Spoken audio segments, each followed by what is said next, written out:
We'll have opening statements by Admiral Bauer and General Harem. And then we will take a couple of your questions. I would like to give the floor first to Admiral Bauer. Sir. There we go. Good afternoon. Ladies and gentlemen, the Military Committee has just concluded. Our discussions covered the breadth of the security challenges facing the Alliance. Without a doubt, a new era for global security has begun. It is crystal clear that this conflict is bigger than Ukraine. The entire international rules-based order is under attack. And it is up to the free, democratic nations of the world to protect it. Today, for the first time, the Allied Chiefs of Defense welcomed their Finnish and Swedish counterparts around the table as invitees. The accession of Finland and Sweden, with their impressive defense capabilities, will both enhance the security of the Baltic Sea region and strengthen the alliance as a whole. Together, we discussed how we can strengthen our collective security and how we will implement the far-reaching decisions on NATO's deterrence and defense posture that were taken by our political leadership at NATO's summit in Madrid. The Supreme Allied Commander Europe, General Cavoli, provided us with his strategic consideration on the eastern flank and across the whole spectrum of our 360 degrees approach to security. The Chiefs of Defense discussed the operationalization of the deter and defense strategy that we approved in 2020. This strategy makes sure that national plans are more closely interlinked with alliance plans. Military leaders have a common frame of reference for both alliance-wide threats and regional threats, and that we enhance the speed and effectiveness of our rapid deployable forces. We're talking about the biggest overhaul of our military structures since 1949. The planning for that started several years ago, but now we're implementing it. The Chiefs of Defense also discussed how they will sustain and increase Allied support to Ukraine.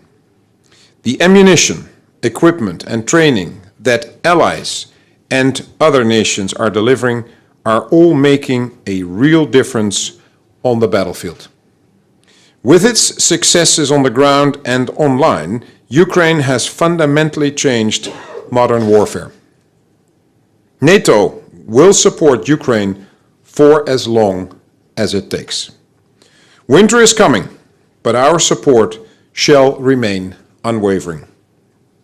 Other topics on the agenda today were NATO's ongoing operations, missions, and activities, including the NATO mission Iraq, NMI, and Kosovo Force, KFOR. The Chiefs of Defense dedicated a special session to diversity in our armed forces, not only because we want to practice the values that we preach, but also because having a more diverse talent pool in our workforce increases our effectiveness on the battlefield. And crucially, creating a culture of inclusion is fundamental for trust between men and women in uniform. Without trust, we in the military cannot function. We need to keep developing and adapting. That is why Supreme Allied Commander Transformation, General Lavigne, provided us with his insights on how we can promote cooperation across domains and service branches and how we can transform our armed forces in the digital era. Ladies and gentlemen, we are honored to be hosted here in Tallinn and to experience firsthand the enduring spirit of the Estonian people. I want to thank General Harem wholeheartedly for the outstanding way in which the Estonian authorities have hosted this conference. Ladies and gentlemen, these are challenging times, times of great uncertainty.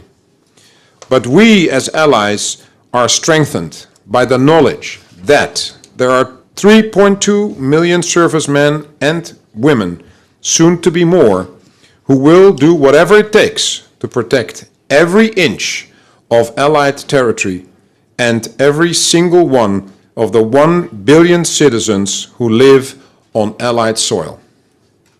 It is the solemn duty of the Chiefs of Defense to make sure they are able to fulfill their important task to the best of their abilities. We serve them as they serve the Alliance. And together, we will make sure that we are ready to face any adversary in any domain, in any corner of the Euro-Atlantic area. General Harem, the floor is yours. Thank you. So first of all, as Estonian Chief of Defense, I'm pleased to host the Allied Chiefs of Defense here in Tallinn for this year military committee meeting.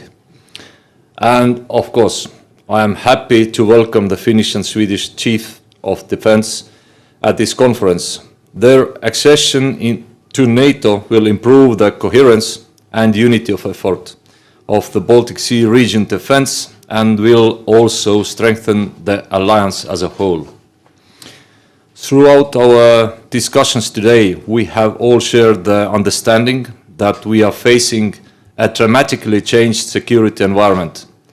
The Euro-Atlantic area is again not at peace. Collectively, we must deny Russia the possibility to change today's rule-based international order. An aggression not answered will lead to further aggression. Our most urgent task is to support Ukraine. And as a Chief of Defense, we must continue to push our significant military help to Ukraine. We have witnessed how this help can change the course of war and hopefully will bring peace closer to the Ukrainians. In doing that, it is critical to ensure cohesion and unity of allies. The winter will be difficult, but must stick together and stay committed. The heads of states and government agreed at the Madrid summit that due to the changed security environment, we must move away from the previous tripwire approach to forward defense. Now it is up to us, the armed forces, to translate this new concept into concrete military actions. In order to ensure the required output as an alliance, we must first ensure the necessary national input in terms of defense spending and capability development. Article 3 is an equally key commitment. As our Prime Minister announced this morning, Estonian defense spending will increase for next years to nearly 3%. This will allow to establish the required divisional structure, certain enablers for it, and improve host nation support for allies. At the NATO level, forward defense is not only about the number of allied boots on the eastern border. The entire chain must be in a place. It means having the appropriate mix of national and allied in-place forces, known reinforcement, advanced plans linked to assigned forces and assigned C2. And finally, we have to regularly exercise and test all of it. Today's discussions reflected the shared understanding that we are moving in the right direction. However, we must also keep in mind that time is important. Today's decisions will take practical shape or form in a time. As an alliance, we must be able to face threats in 360 degrees. We are being challenged by different actors from the high north down to Africa, across oceans, seas, and up to the space domain. Some actors, such as Russia, are active across the globe when it comes to creating instability. And finally, today we also discussed diversity in the armed forces, and I fully agree that we can only be stronger when using all our resources and people. As a small nation with a reserve-based model, all citizens, no matter their specifics, must be able to contribute to national defense in some form. And I think Estonian conscription, reserve army, and defense league are a very good example. Thank you. Thank you both. We will now take questions. And can I ask you please to state your name and the name of your outlet first? Estonian Television News, Vahur Lauri is my name. My question goes to both the Admiral and the General, and it concerns actually Finland and Sweden. They are invitees this weekend here in Estonia, but Finland and Sweden have most sophisticated army in the north. Finland has a long border with Russia, and they can contribute earnestly in both protecting the Baltic region, but also in the Arctic, where so far Russia is very active. So you invited Finland and Sweden to this conference, but did you really ask them to dance? Which means that, is there already any planning before Finland and Sweden complete their struggle with Turkey for the future? What they can do, where they can be, and when? Was this discussed today? Thank you very much. Okay, let me start by saying that the fact that they are invitees is not because we have this conference, but that is part of the whole process in NATO. So once the accession protocols are signed by all the allies, all 30 allies signed the accession protocols of Finland and Sweden in July. And then after that, the process is such that Finland and Sweden in this case, but other members in the past, automatically become invitee. It means that they are invited to every meeting that NATO has. There's only a limited number of subjects where they cannot participate in those discussions. So actually this was the first time we had a military committee in the CHODS format that was after mid-July, and therefore it is not related to the questions that you asked whether that they were invited. They are invited as a result of the process. So that is one. So they are invitees, and therefore they are here. You rightfully say that Finland and Sweden bring very capable forces. So without any doubt, I agree with that. The good news for NATO is that we get extra territory to defend as an alliance, and we get a long border with Russia. But we get also Finland and Sweden's armed forces that are very capable to help us to defend that extra territory and to defend that longer border. Russia will have a longer border with NATO without getting extra troops. So I think the accession of Finland and Sweden is beneficial for the alliance and is creating more of a problem for Russia, actually. Although we are not attacking Russia, we are a defensive alliance and we have no intentions whatsoever to attack Russia. Whether the discussions of today didn't focus very specifically on their accession, because they are invitees, they were able to listen to all the discussions. The actual discussions on how they will contribute to the plans and how they will contribute and are integrated in the alliance is happening, of course, after all the nations have ratified the accession. So after 30 allies have agreed to the accession of Finland and Sweden, then they will become a member, and then they are part of the discussions and the decisions. So they're not invited to a dance, to use your term, but they were here to learn how we discuss all these things, to learn what the discussions are about and to get acquainted to that process. Thank you, Admiral. Go ahead.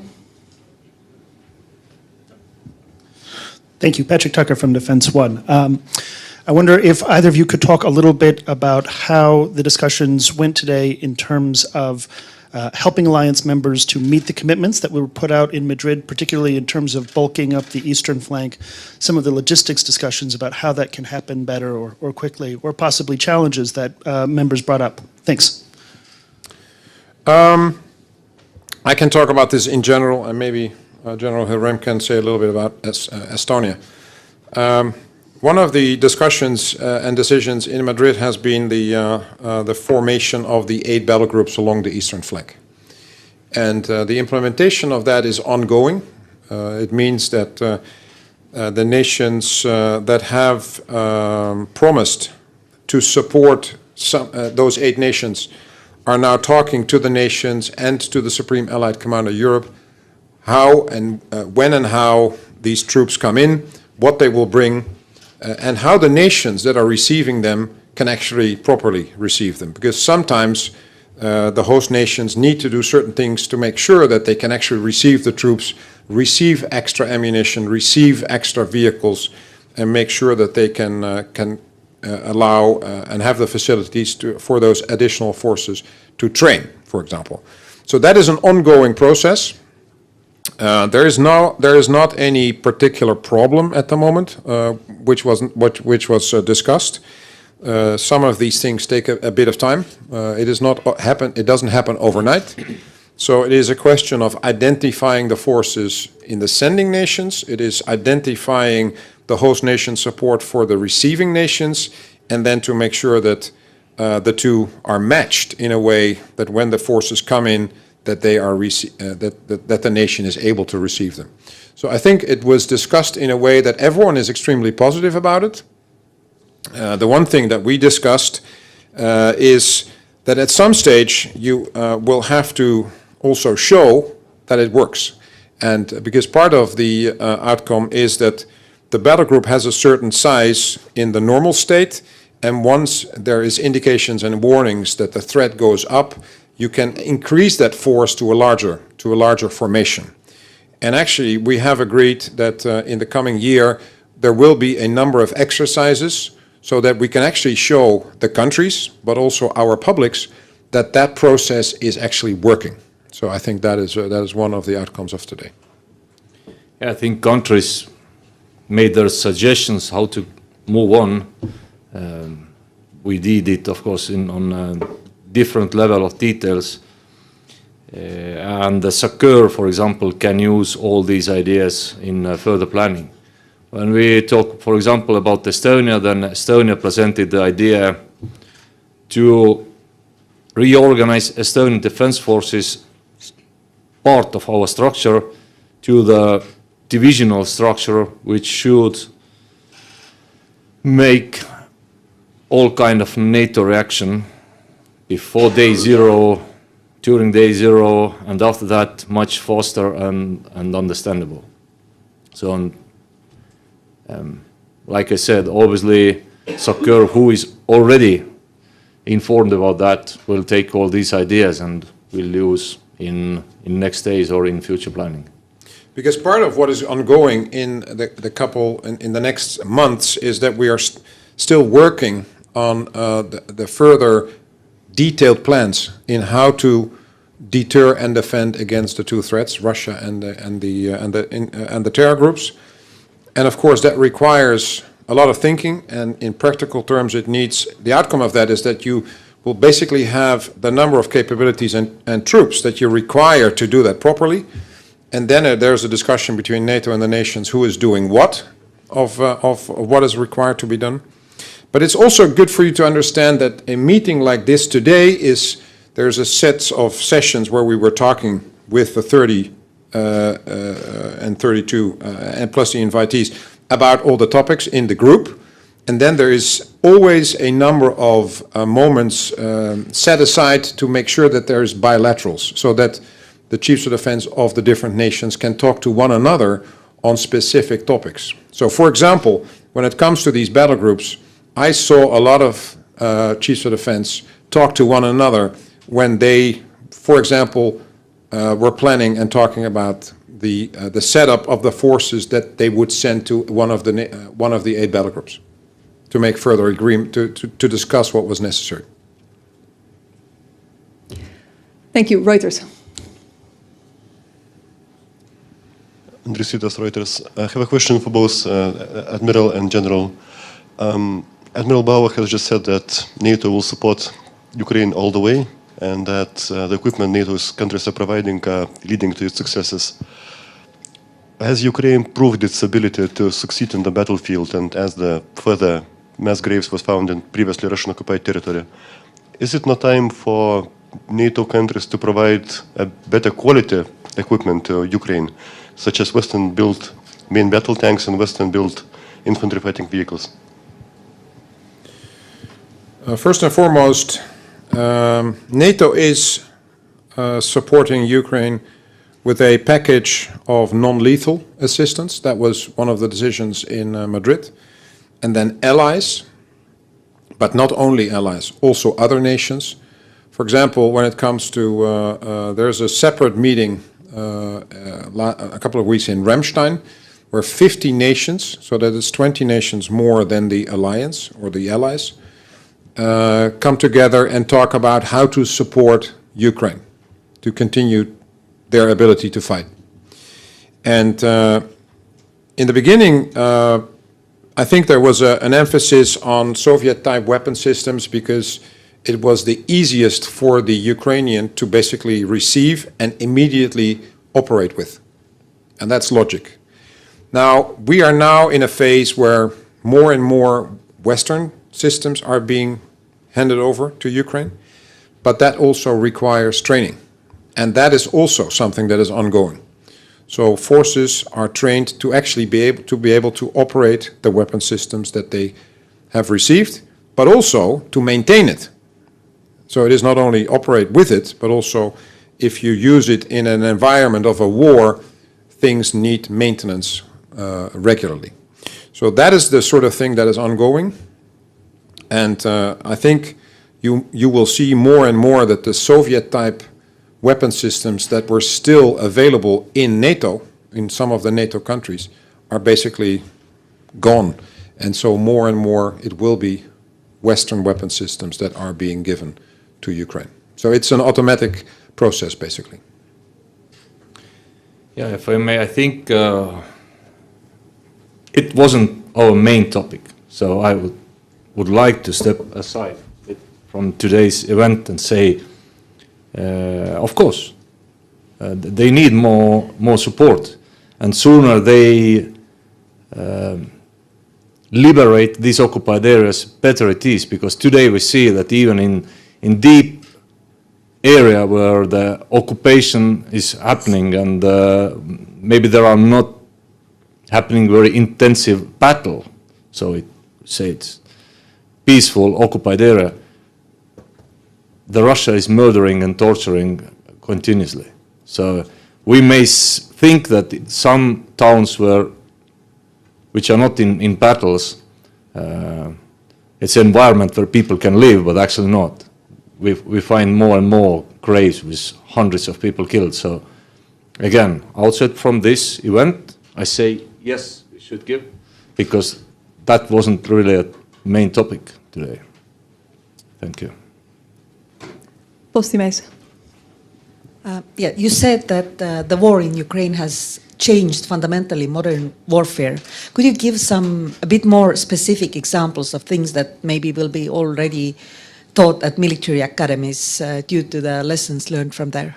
Yeah. Actually, we've seen some very interesting combinations of civilian military cooperation. If you remember that Elon Musk gave away his satellite systems and satellite terminals to Ukraine to allow Ukraine to actually continue support with satellite systems. That is a new thing.